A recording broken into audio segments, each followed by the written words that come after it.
Bike wheeling ಮಾಡಿದವನ ಬಂಧನ. ರಸ್ತೆಯಲ್ಲಿ bike wheeling ಮಾಡಿದ್ದ ಯುವಕನ ವಿರುದ್ಧ ಜಗಳೂರು ಪೊಲೀಸ್ ಠಾಣೆಯಲ್ಲಿ ಎಫ್ಐಆರ್ ದಾಖಲಾಗಿದೆ.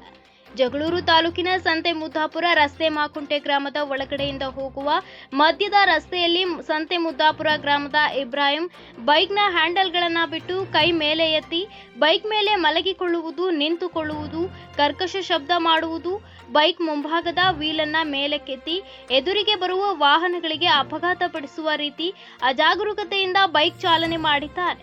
ಅದೇ ರಸ್ತೆಯಲ್ಲಿ ಗಸ್ತಿನಲ್ಲಿದ್ದ ಠಾಣೆಯ ಇನ್ಸ್ಪೆಕ್ಟರ್ ಸಿದ್ದರಾಮಯ್ಯ ಅವರು ಯುವಕನನ್ನ ತಡೆದು ಬೈಕ್ ಸಮೇತ ವಶಕ್ಕೆ ಪಡೆದಿದ್ದಾರೆ. ಅತಿ ವೇಗ ಮತ್ತು ನಿಷ್ಕಾಳಜಿಯಿಂದ ವೀಲಿಂಗ್ ಮಾಡಿದ ಇಬ್ರಾಹಿಂ ಮೇಲೆ ಜಗಳೂರು ಠಾಣೆಯಲ್ಲಿ ಎಫ್ಐಆರ್ ದಾಖಲಾಗಿದೆ.